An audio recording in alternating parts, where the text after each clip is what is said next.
In this session, I'll be talking about the role that sincere gratitude plays in helping us to remember what nonviolent communication is intended to serve, and to help us to maintain the energy that it takes to stay compassionate in a world that often makes that quite challenging.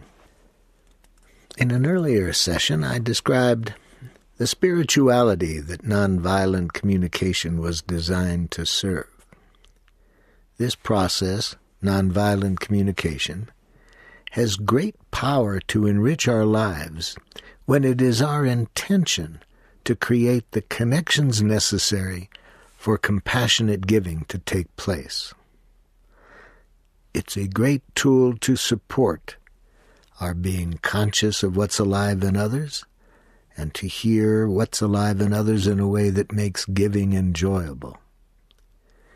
It's a process that helps us to share that information with others, how to be honest and share what's alive in us in a way that enables others to enjoy compassionately giving to us. A very important component in keeping this consciousness alive in us is the process of expressing gratitude to one another in a way that can be trusted, that it is a celebration of life and not a form of communication that's designed to manipulate us to do things that others want. To clarify this, I'd like to make the difference between sincere gratitude and praise and compliments very clear. Praise and compliments are given for the purpose of rewarding. Parents, teachers, managers in industry that I have worked with have told me that they have been in programs that have taught them that if you praise and compliment people daily, they work harder. So parents use praise and compliments to reward their children to do things around the house that they want them to do. Teachers have been educated to use praise and compliments to get students to work harder. Managers in industry tell me that they have been through similar programs. I point out to all of these groups that if they look at the research that is based on people using praise and compliments as rewards, they'll see that it isn't even that effective when used as a reward. It's only effective for a short time until the people see that the praise and the compliments are really not sincere expressions of gratitude, but they are an attempt to manipulate them to behave in ways that others want them to behave. And research shows that when people see that, they sense that the praise and compliments are given out of that energy, they lose their desire to work harder and to contribute to what the authorities want them to do. So from the very beginning, I'd like to make it clear that the way of expressing gratitude that we'll be talking about in this session, the intent is to celebrate life, not to reward people for doing what we want them to do. And by celebrating life, I mean that we let people know how our needs have been fulfilled and how our life has been enriched by something they have done.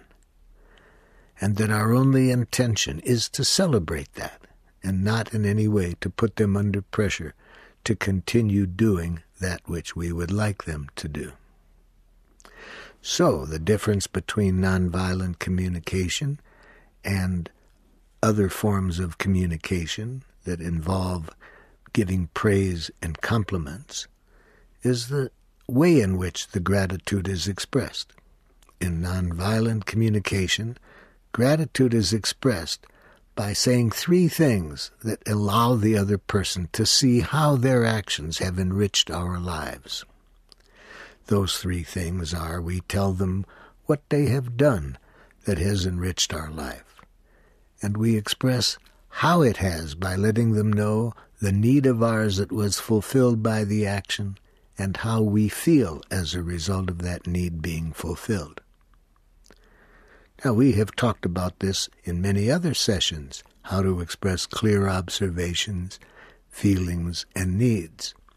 However, in most of the other sessions, we have been seeing how to do that as part of our honesty when people have done something that we do not like, that's not in harmony with our well-being. When we express gratitude, we use the same ingredients of clear observations, expressions of feelings and needs, but now we're talking about actions that have contributed to our well-being and needs that have been fulfilled and the pleasureful feelings that follow these needs having been fulfilled. So, the form that is used in nonviolent communication is clear observation, feelings, needs. It's not in the form of compliments which judge people as, that was a good thing that you did. You're a kind person. You are very attractive. Instead, we translate any compliments and rewards into a language of life that tells what was done and how life was enriched by it. And the motive is always important to keep clear. We're expressing this not to reward, not to manipulate people into doing what we want them to do. We are expressing the gratitude solely to celebrate life. Now, it's extremely important that we build into our lives opportunities to exchange sincere gratitude, that we have opportunities to express it to others and to receive it. Because every time we receive sincere gratitude, it helps us to remember how good it feels to contribute to the well-being of human beings, how good it feels to contribute to our own well-being, to the well-being of others, how good it feels to celebrate that. But we'll see in this session that there's many things that happen that block the exchange of sincere gratitude. In my trainings, I do some exercises that not only show people how to express gratitude, but make us highly aware of what are these forces in our lives that keep the flow of sincere gratitude from happening. One of these exercises, I ask people to think of a gratitude they would have loved to have received from somebody, but they didn't. And then we use that as a chance to practice what it would have sounded like if that person would have known how to have expressed the gratitude in a nonviolent communication manner. That is, what would they have said to have made clear what we did and how they felt as a result of our doing this and what need of theirs was met. After the people have written down what the gratitude would have sounded like had it been expressed in a nonviolent communication way by the other person, I ask them to use some imagination now, to imagine going to that person and doing the following. And this might require a bit of imagination on their part, particularly if the other person is no longer alive. So I say, whether the person is alive or not, imagine going to that person and telling them that you were in a workshop that asked you to write down a gratitude that you would have loved to have received and didn't. And you tell this person the gratitude that you would have liked to have received and didn't. You read it for them so they can hear word for word what would have sounded so precious for you to have heard if you would have heard it. And then I say, after you imagine saying that to the person, then ask them this question: what kept you from expressing it? And then imagine what their reaction might be to that question of what kept them from expressing it. I do this exercise because I want us all to be highly aware both of the importance of keeping gratitude a central part of our lives, and to do that we need to be conscious of the many things that go on that keep gratitude from being expressed when it is desperately needed to maintain our energy for living a life of compassion. And then when people have had a chance to do those two things, I ask them to read off both what the gratitude would have sounded like had it been expressed in a nonviolent communication manner, and we look at the reasons why people believe they didn't receive the gratitude. Then I ask the people to think of a gratitude they themselves have not expressed, that they would really feel horrible if they didn't get a chance to express it to the other person before that person died. And I ask them to write down the gratitude in a way that communicates the three things we're trying to communicate when we express gratitude in a nonviolent communication way.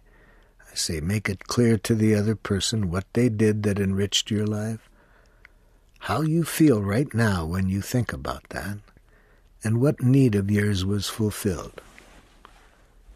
And then after they have a chance to practice expressing the gratitude in this way, I say to them, what has kept you from expressing this gratitude? If it has meant so much in your life that you would hate this person to die without having heard it, what has kept you from expressing it till this point? And they write down that answer.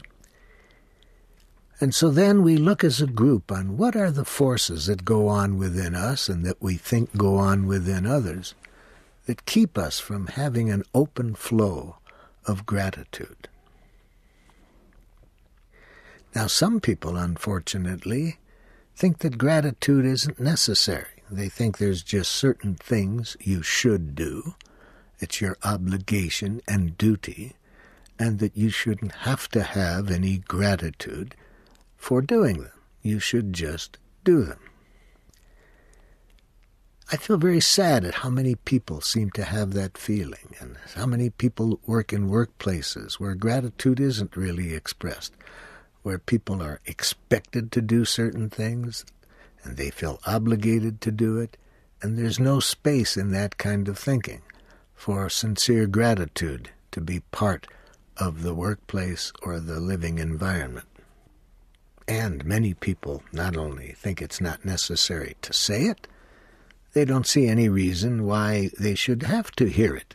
If they know that it is their obligation, why bother to have to hear any gratitude? You just do the work because you know it is your obligation or duty.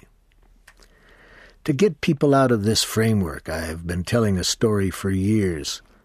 This funny story, I'm pleased, jolts a lot of people out of this idea that we don't need gratitude. It's just if we do things out of the proper energy, that should be enough. Why bother to get any gratitude? And then especially when I tell them we don't want to use gratitude as a reward, then they say, why get it at all? If you do something and you know you did it for the right reasons to contribute to people's lives, why do we need the gratitude? And I try to point out to them that our intention to enrich life isn't enough. We do need confirmation that our intention has been fulfilled.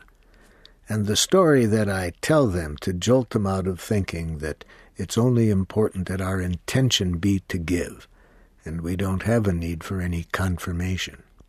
I tell them the story about two motorcyclists who are out on their motorcycles on a chilly day. It's so chilly they get off of their motorbikes and they put their black leather jackets on backwards so the collar of the jacket protects their neck.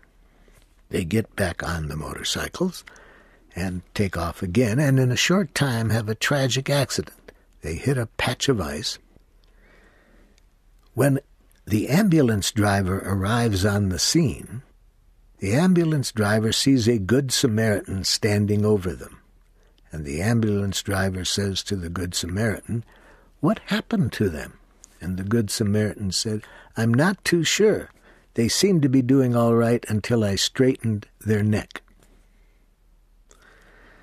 So I'm pleased at how many people get the point. It's not enough that our intention is to enrich life. We need confirmation, because very often it may be our intention to enrich people's lives, but what they're doing can have the exact opposite effect.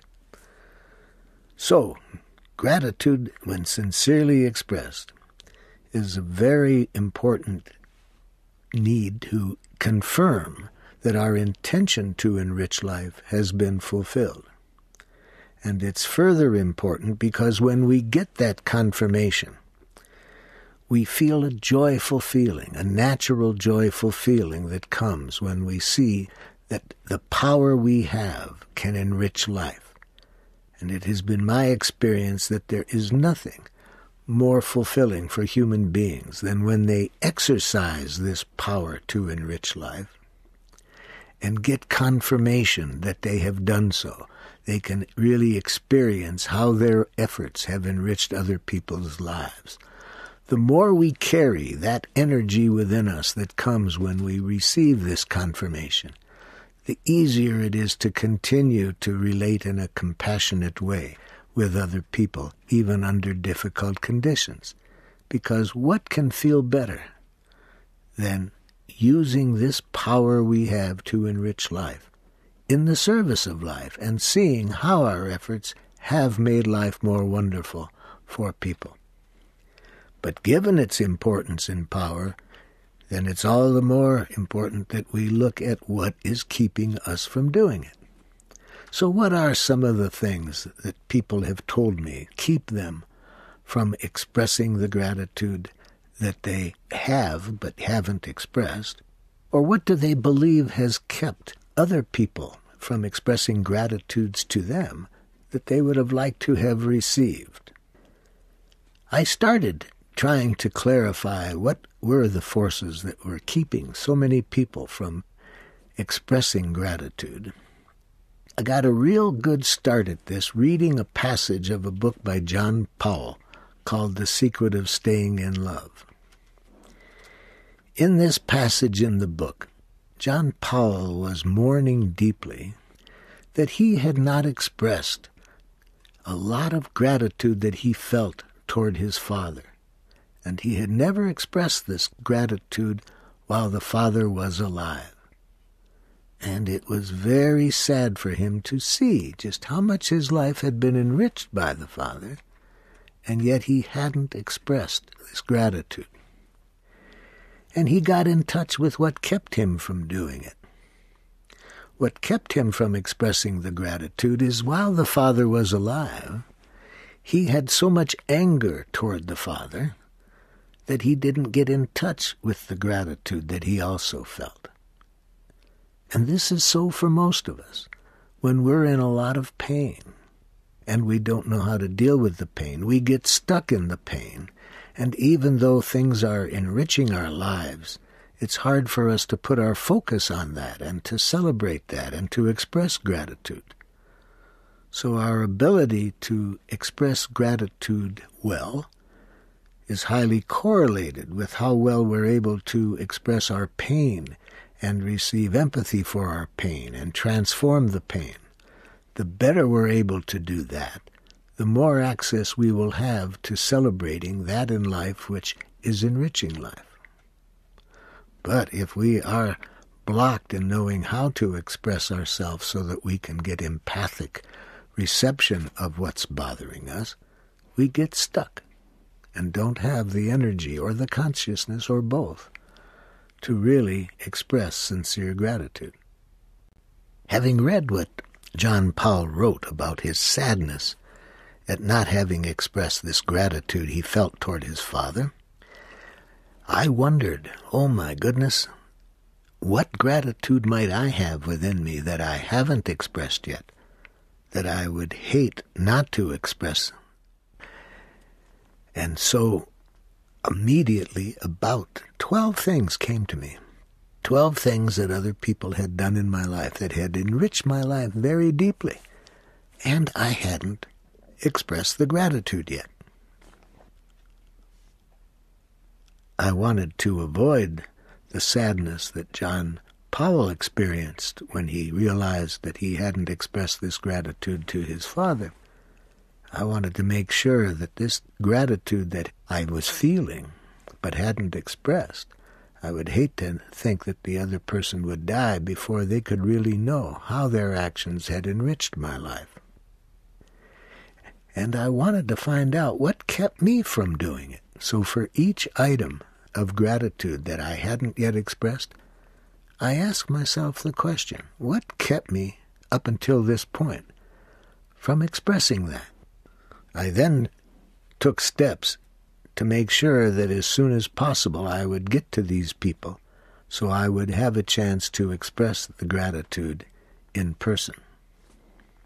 One of the gratitudes that I realized I hadn't expressed yet, I made reference to in an earlier session.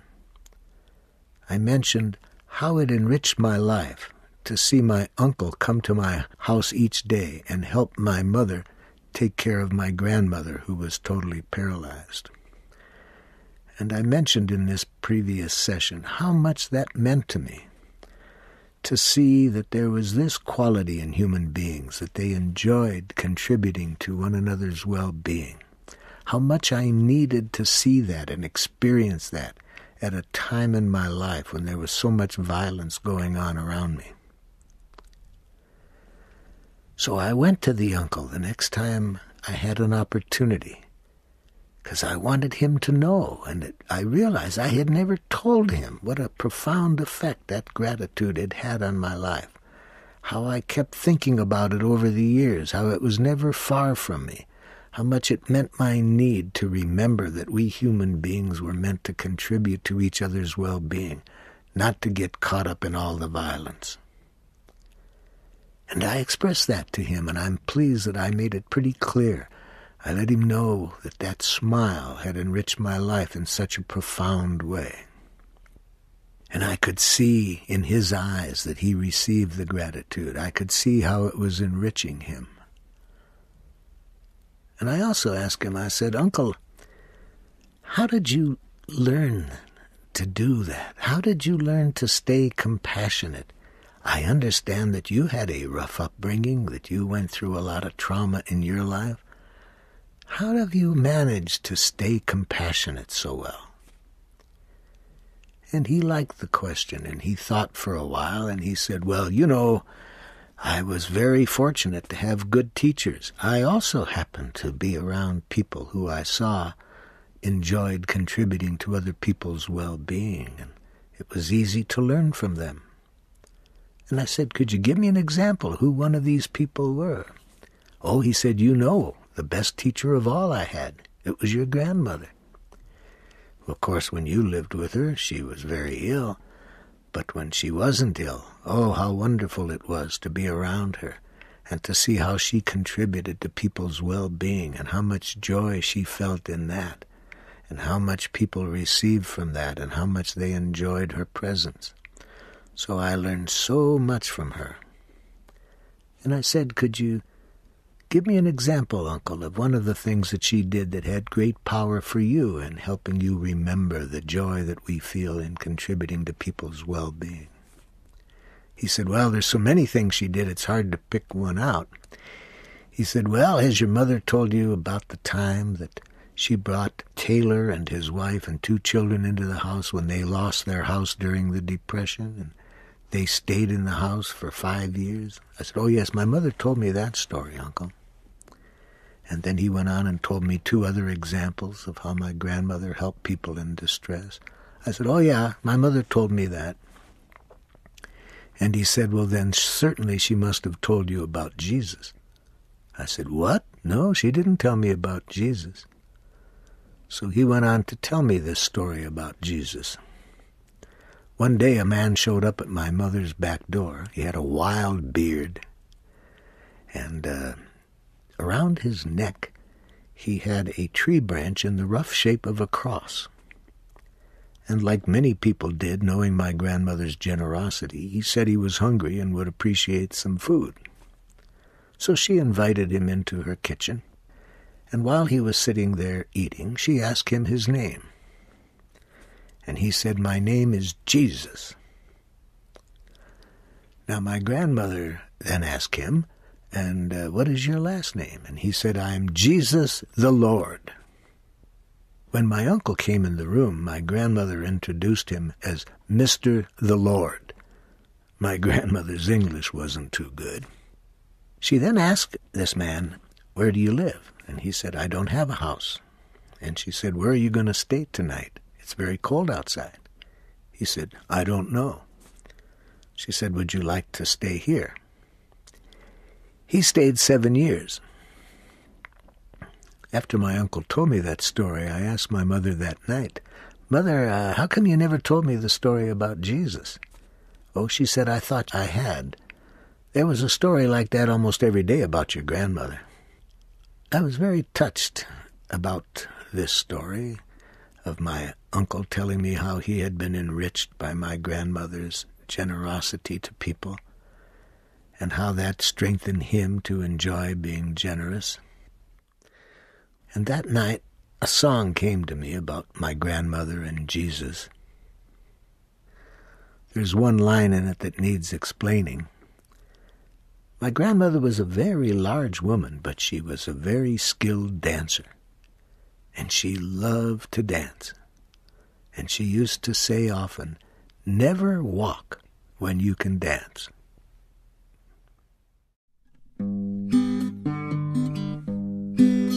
It was in her Jewish way. She taught me what Jesus had to say. Yes, in her precious way, she taught me what Jesus had to say. One day a man named Jesus came around to Grandma's door. He asked for a little food. She gave him more. He said he was Jesus the Lord. She didn't check him out with Rome. He stayed for several years, as many did, without a home. It was in her Jewish way. She taught me what Jesus had to say. Yes, in her precious way, she taught me what Jesus had to say. And that's feed the hungry, heal the sick, then take a rest. Never walk when you can dance, make your home a cozy nest. Yes, feed the hungry, heal the sick, then take a rest. Never walk when you can dance, make your home a cozy nest. It was in her Jewish way. She taught me what Jesus had to say. Yes, in her precious way, she taught me what Jesus had to say.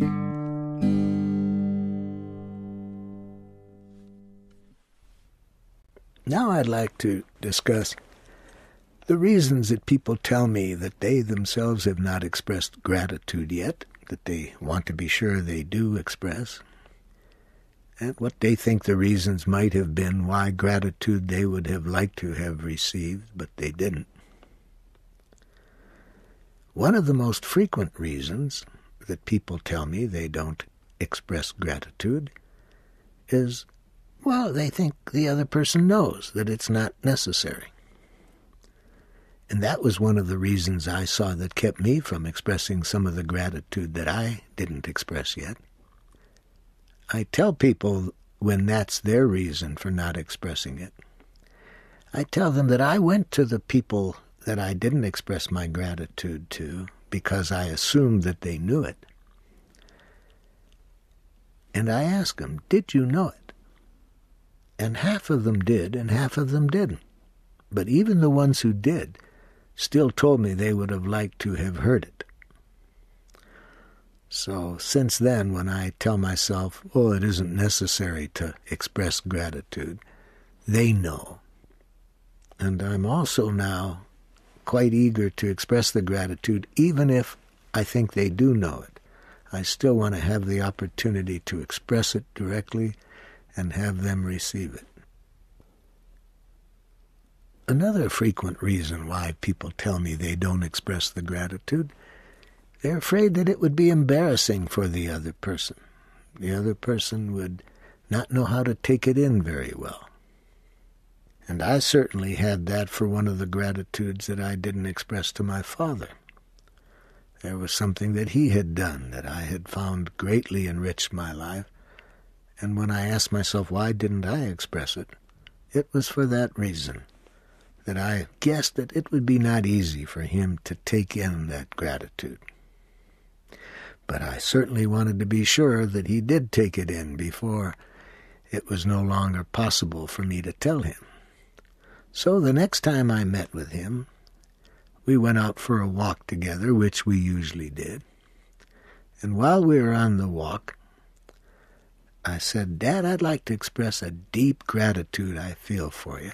And before I went any further, just what I predicted would happen was starting to take place. I could see he got very nervous and said, "Oh, heck, don't worry about expressing anything like that. You're a good son." I said, "Dad, I really would like you to hear it. It's a very deep gratitude, and I really want to express it."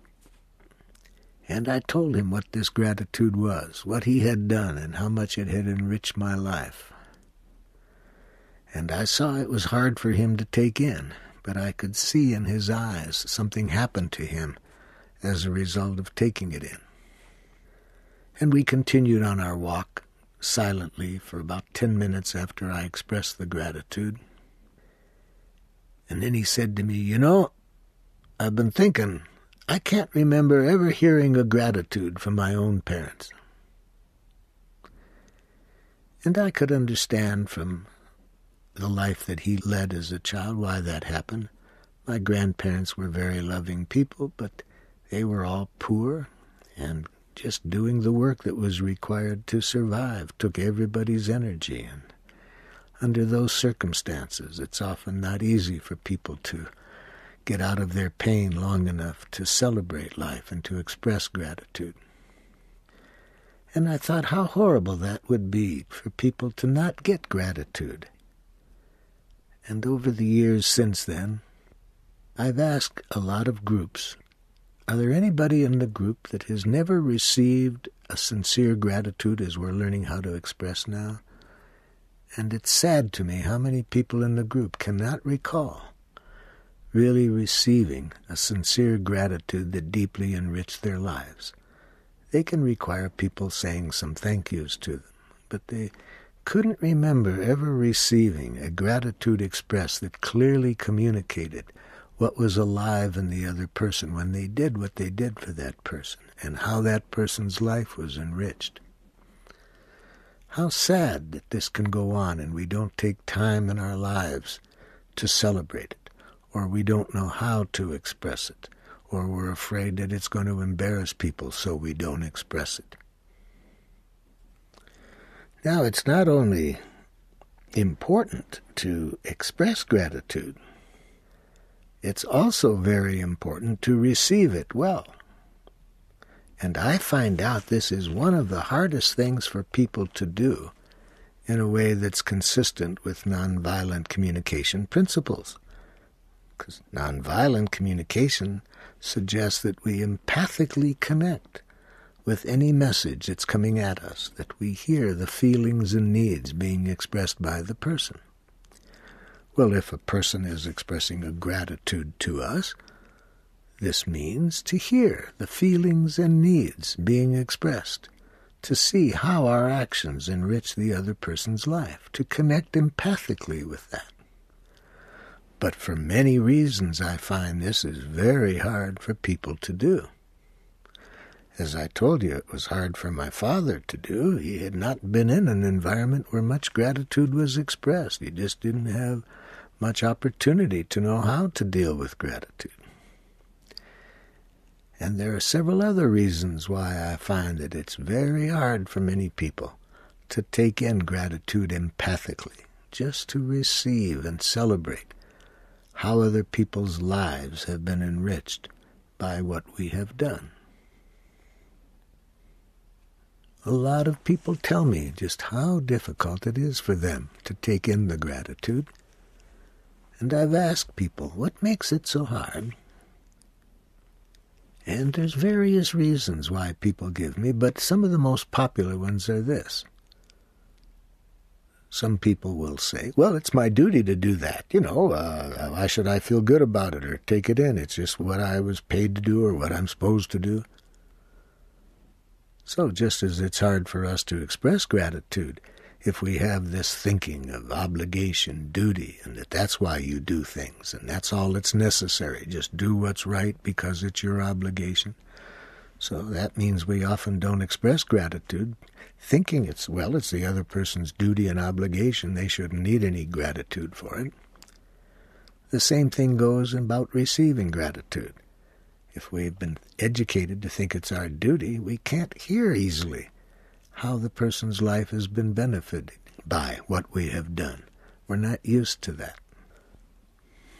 Another reason that people tell me that it's very difficult for them to receive gratitude is they think, I didn't deserve it. It was just a little thing. I didn't deserve it. And here again we see still another aspect of the sad judicial system we've been living under based on this concept of deserve, retributive justice. If you're good boys and girls, you deserve to be rewarded. If you're bad boys and girls, you deserve to suffer. Not only does that justify violence, punishment, that kind of thinking, but it blocks us from being able to take in and celebrate gratitude. Because we have to really wonder, did I deserve it? A third commonly expressed reason people tell me that they don't receive the gratitude very easily is they say, well, doesn't that mean you're egotistical to take in gratitude and feel good about it? We should be humble. I warn people about that concept, how to not get it mixed up. Certainly we don't want to think we're greater or better than anybody else, but if we think that to be humble means to deny and not take in the beauty of what we can do, how sad. And I tell people that have this concept of humility, I tell them about something that Golda Meir, the Israeli prime minister, once said to one of her politicians who was always acting very humbly. She said to him one day, "Don't be so humble. You're not that great." But by far what I consider the most frequent reason that people don't receive gratitude well is said very powerfully in the Course in Miracles when they say it is our light, not our darkness, that scares us the most. When we have been living under a domination culture where we are rewarded and punished by authorities and told to do things out of duty and obligation, it's hard within that structure to really feel that we are created out of divine energy. It's really hard to be conscious that we have this power to enrich life. And it's hard to celebrate that because we have been trained to think in a way so different than that, in a way that was designed to get us to be obedient to authority and not designed to help us be conscious of the power we have to enrich life and how joyful it is to use that power and see it coming into fruition in the gratitude that we receive from other people. When I was looking at the problem that so many people had receiving gratitude, I wasn't aware of how much trouble I was having with it. And I'll be very grateful that a friend of mine, who is a musician and had been writing songs that I very much valued and had started to use in my trainings, one day she told me how grateful she was about what she had received from me in the workshops, and how grateful she was that it was now stimulating her to write music, which she found was enjoyed by so many people. So she expressed such a deep gratitude to me, and I was uncomfortable receiving it. I said something like, "Oh, well, I'm glad that you found it helpful." And she could sense that I wasn't really comfortable receiving the gratitude. And she brought this to my attention. She said, "Marshall, I didn't feel like you really received my gratitude very empathically just now." And I looked inside and I said, "Yeah, I can see that I didn't. What went on in me when you gave me that gratitude, when I saw how much it had enriched your life? I was starting to hear some obligations, some demands that now I had to keep enriching your life. Now that I saw that I had that power, I was feeling like I have to do something with it. I was making a demand out of it." She told me how painful that was, that her gratitude hadn't been received empathically. And the next day, she came in and had written a song about how painful that was for her. She went back that night and was still feeling uncomfortable that she had poured out her heart so openly, and she could see that I didn't receive it empathically. And she wrote the following song that really helped me to see how important it was to learn how to receive gratitude empathically. When I Come Gently.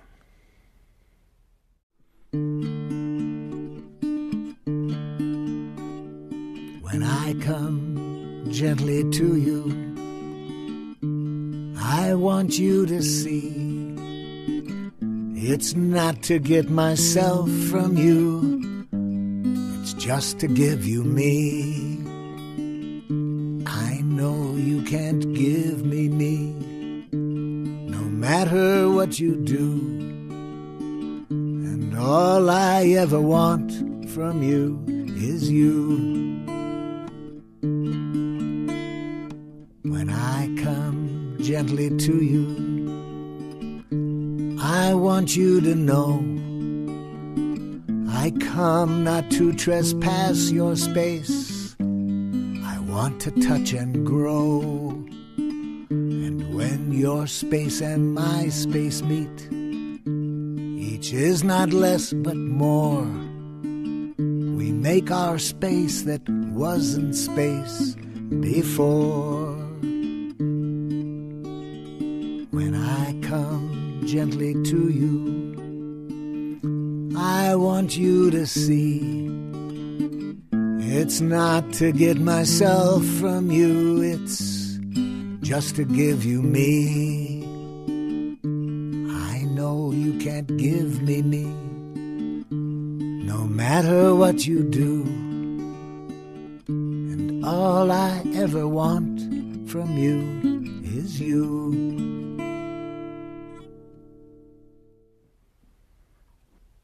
Two weeks later, we both had an opportunity to continue our learning about how difficult it was both to express gratitude and not have it received well, and why it was so difficult to receive it. Except now we reverse the roles, because 2 weeks later, I was expressing a deep gratitude to her about how much the music that she brought into our training, how much it enriched my work and my life. And I expressed it pretty deeply, and I could see that she couldn't take it in. And I could see how badly it felt to really be coming from the heart with a gratitude and not have empathic reaction to that. And that night, she went home and could really see how hard it was for her to receive gratitude. And this song came to her. And this song is called Why Is It So Hard to Believe?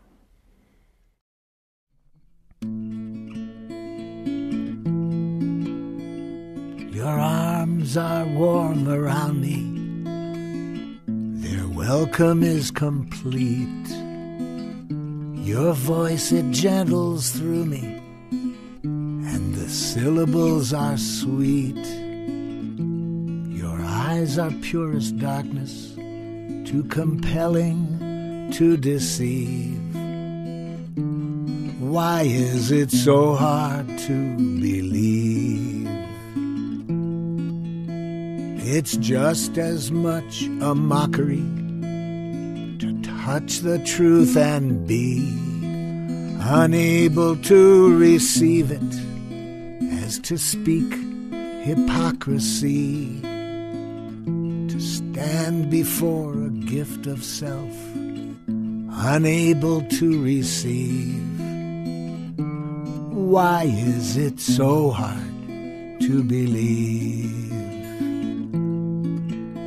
If somehow I could see myself through your honest, searching eyes, perhaps I could accept myself and come to realize that it's not so incredible that love should come to me.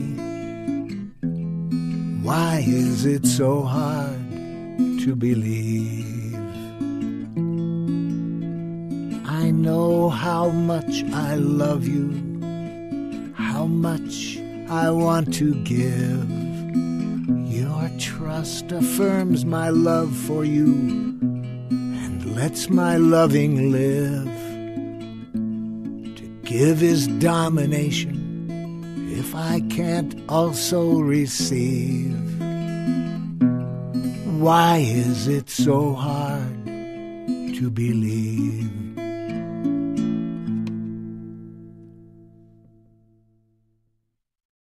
Given that both giving and receiving gratitude is so important in maintaining our consciousness of the spirituality that is necessary for nonviolent communication to have its power, I think it's very important to look at our lives and see, are we creating the space to do it? Because it's not only difficult sometimes to express it when we have the space or to receive it when it's being expressed, but very often we don't create space in our lives for celebration. We get so busy that we don't have the time or space built in to do this. And then I think we pay dearly for it because we don't get the juice, the energy that we need to live in harmony with compassion. So I've done some things that have been very helpful to me. I've built some things into my life that help me to remember to leave space for sincere gratitude and celebration. For example, one of the things that I have learned to do each day, which I'm very grateful for, is I keep a book, a gratitude book. And before I go off into the world that day, I like to make some entries into my gratitude book. Now, what do I put in that book? I like to think of at least one thing that I have done within the last 24 hours that I want to celebrate. It might be something I did that enriched just my life, or it might have been something I did that contributed also to someone else's well-being. But what I like to do is write down what it takes to help me see those three things that are central to gratitude as expressed in a nonviolent communication way. That is, I write down something that helps me be clear, what did I do that I want to celebrate? Second, I write down, how am I feeling at the moment that I'm doing this? How do I feel right now, remembering what I had done? And three, I write down what need of mine was fulfilled by my doing that. And then when I have those three things written down, I want to celebrate it. I want to take it in. Because when I can slow down and just take in what I can do, how good it feels to see how I've enriched life, how good it feels to see what need of mine was met by doing that, to slow down long enough to take that in, I just draw a little flower just to give myself the time to celebrate this act. Now, Many days I may write down more than one thing. I may write down several I've done. But I want to at least think of one, because I at least like to start the day by thinking of at least something I've done that has enriched life and how good it feels to do that. Then I think of something somebody else has done that has enriched my life in the previous day. And I write down those three things. I write down what they did. I write down how I feel about them having done that. And I write down what need of mine was fulfilled by their doing that.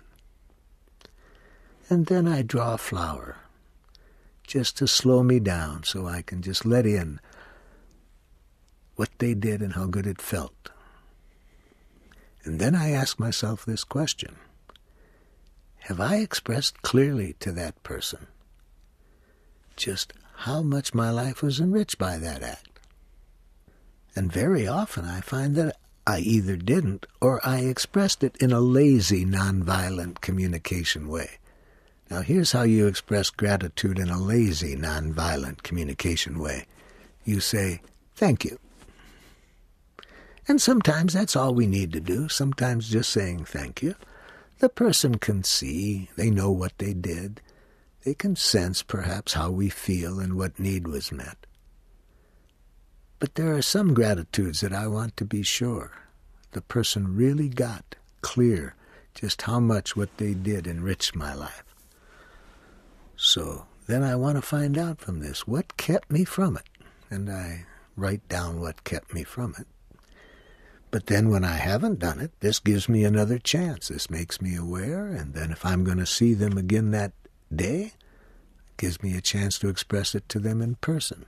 But if I'm already traveled to another place, I can always call them or write them a letter. But I want to be sure that gratitude in my life, gratitude that I have for others, is expressed. And I want to make sure that gratitude that others express to me is received. Now, I also would suggest that we build into our lives not only space to stop and celebrate what we can do, that we feel good about, but that we see how good it can feel to others sometimes if we share with them our celebration of what we can do, if we do it in what I call non-sneaky bragging.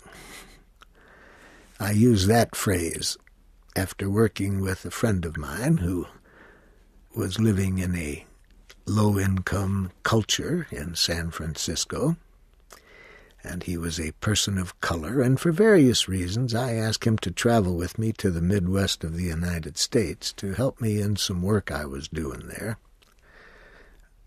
And after 3 days in what was for him quite a different culture, I was curious about what it was like for him. And I asked him, I said, "Hey, what's it like being in this culture with all these white people and most of them college professors, and what's it like?" And he said, "It's okay, man. But what really drives me nuts, to tell you the truth, is the sneaky bragging." And I asked what he meant by sneaky bragging. And he said, "Well, like at the lunch table today.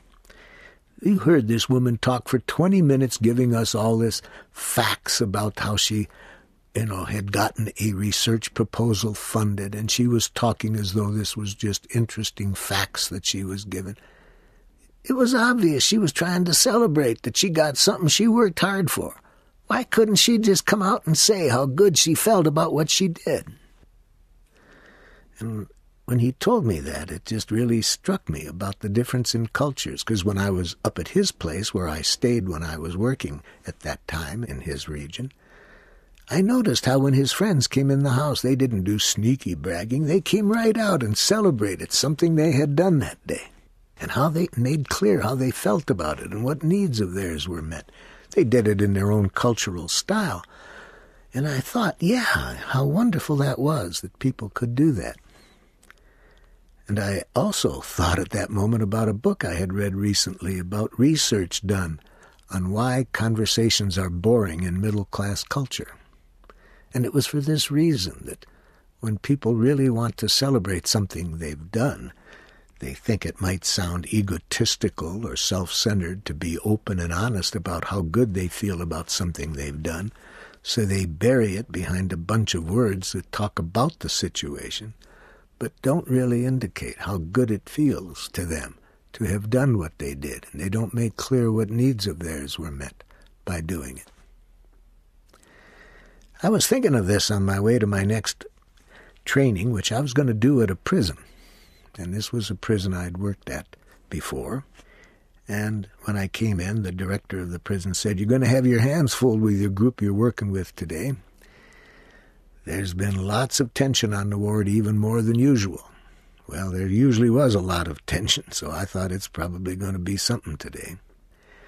And then as I got in the room, I was with about 20 prisoners and about 6 guards.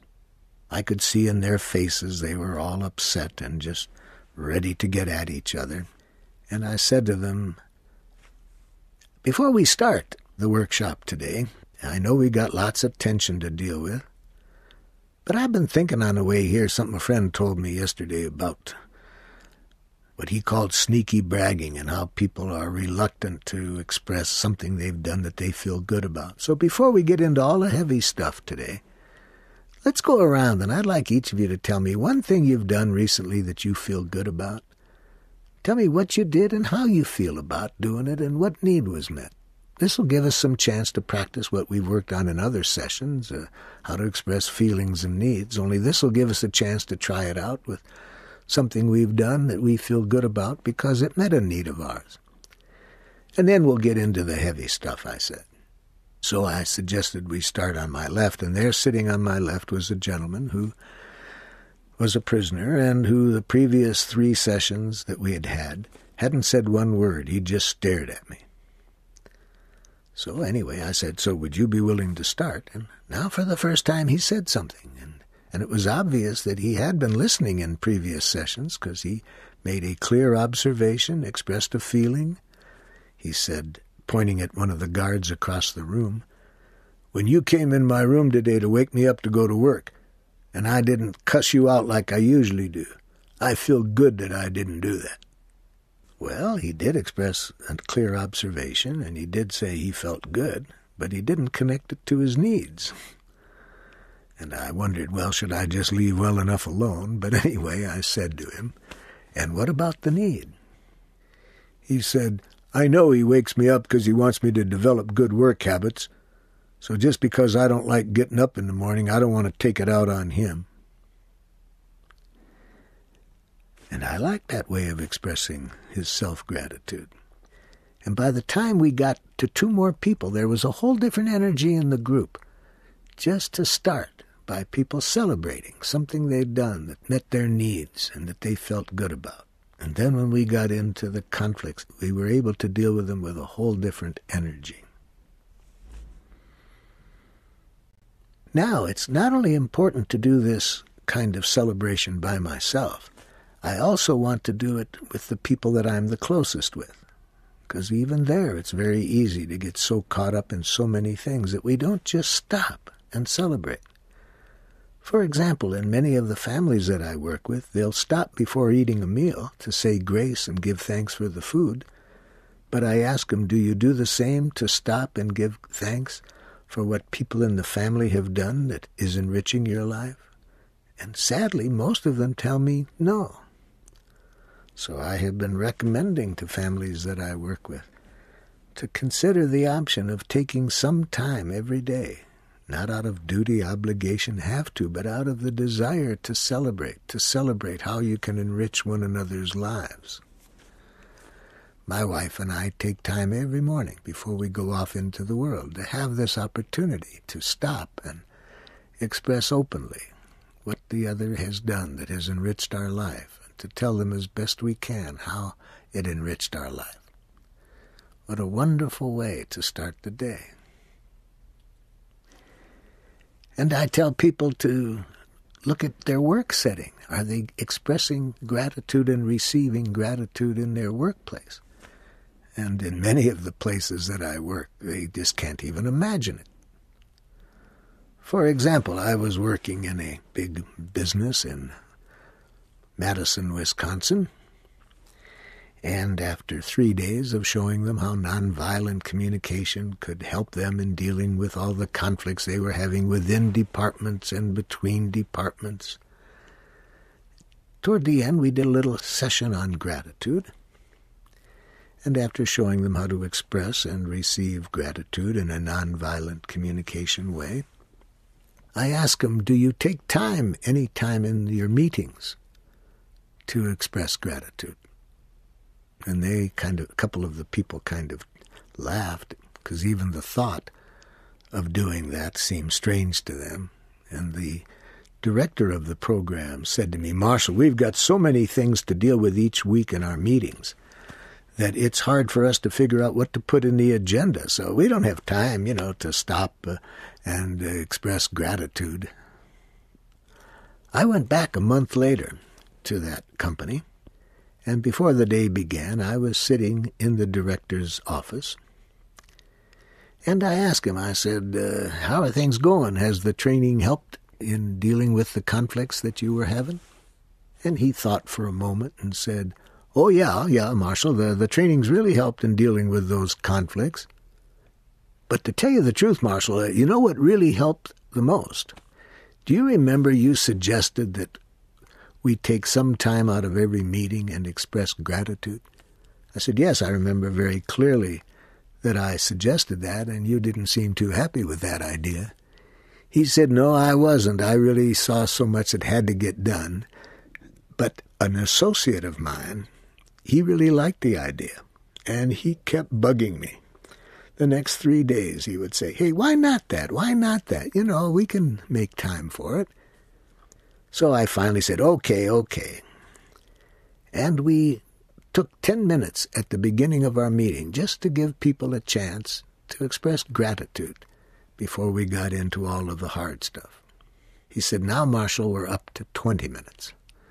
We found that when we take that much time to stop and slow down and celebrate what's being done and how it's enriching our lives, we find that even then when we get into the hard stuff, it is so much more productive.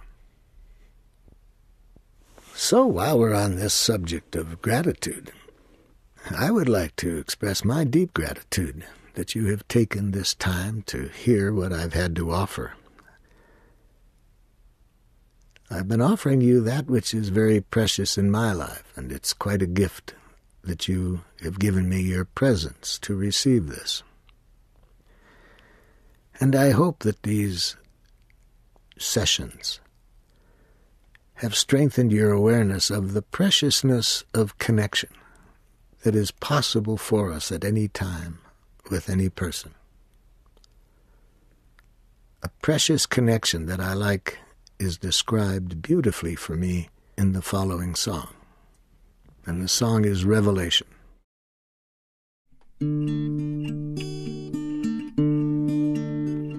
I stand with you in wonder, and somewhere from the past, a phrase that tells about a burning bush comes flashing through my mind. You'd smile if I should call you a flaming revelation, and yet that you reveal to me your feelings and needs honestly is giving of a shining, sacred kind. Stilled before your gift of self, before the presence you present, I hear the ancient image speak. You stand on holy ground, remembering that barefoot is appropriate for such a place. I laugh with joy to cast aside the heavy shoes that hold and hide, and suddenly I dance with newfound grace. As you have given to me, so I expose the depths of self to you. Somehow we are one in love, yet both of us are free. To touch is not to hold, to burn with life is not to be consumed. To reverence the mystery of human personality is to encounter Word made flesh indeed.